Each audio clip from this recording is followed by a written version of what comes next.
No, I won't back down.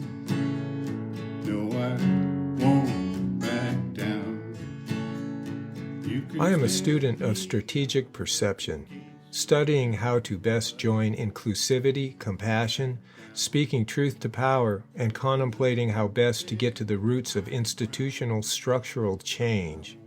Nice words, huh? I spent the last 2.5 years grappling with racism, looking inside myself, reading books, joining a local showing up for racial justice group, and basically hanging with a lot of angst. Part of which is due to learning that the actual history of our country is very different from what we are taught. The angst was also a product of fear. Until recently, I was plagued with a complex feeling of terror at the thought of being visible and accountable. The past few weeks has been a whirlwind of growth and loss of fear. I am finding my feet and voice. The culmination was at the Winthrop Black Lives Matter rally on June 6, 2020. I was there as a participant and an observer, documenting it as an audio recording. I asked a male person of color if he felt comfortable recording his reflections of the event. Let me make this perfectly clear. I am not speaking for this man. I have no way of comprehending his experience of past trauma. In the next 1-minute interaction, I can only speak to what I witnessed from the outside. He agreed to share his reflections. As he began speaking, sharing this was the first event he had felt safe enough to attend, and starting to express that he was filled with hope that perhaps there was going to be some meaningful, real change happening in this country, he stopped speaking.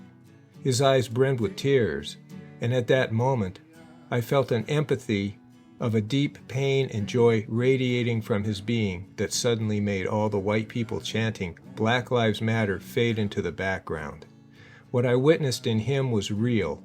What was occurring in the area around us seemed more theoretical. I realized that as I and these good-hearted souls drifted off from this event, we were blending back into a sea of white, something my newfound friend wasn't able to do. That was an epiphany moment, one that I've been praying for. In that moment, I suddenly got the importance of what this is all about in a direct and powerful way. The fear that I had been grappling with dissolved, and now appears to be mostly as a memory. I will say also that I am currently experiencing a sudden shift, and the culmination of separate passions, interests, and learning are now commingling into a clear path forward, the excitement of which has been hard to contain, and has produced an extreme sense of urgency, and I am now reflecting on the collateral damage of that. One aspect is the possible harm caused to my newfound friend in that urgency, wanting to move fast, overloading him, not able to calculate the depth of his trauma.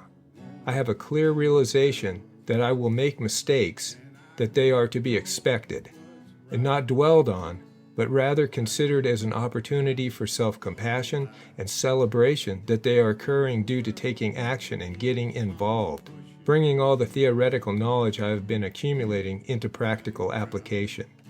Now I have a better appreciation for the preparation I did, and also for those who have guided my path. Let us all be mindful that for real lasting change to occur, we all need to be strategically in this for the long haul, with our eyes on making the structural shifts and changes necessary that will produce equality and justice for all. It is vital that we as white people accept that people of color know what they need, and our place is to listen and support through actions in alignment with those expressed needs. I have been pondering the reality that good intentions, while admirable, aren't nearly enough. Going to a Black Lives Matter rally is a good start. These are real moments of consequence, and also remembering that changing a few laws won't change institutional racism. The work to change racist policies must continue beyond this moment, except that we have all been inculcated in racist bias. Resolve racism in yourself first and move out from there. The book White Fragility by Robin DiAngelo is a good start in understanding this. The recording of the Black Lives Rally is on the YouTube channel MV Speak Up. Thank you. My thanks to Chris Harwood for his excellent rendition of I Won't Back Down. Thanks, Chris. From dragon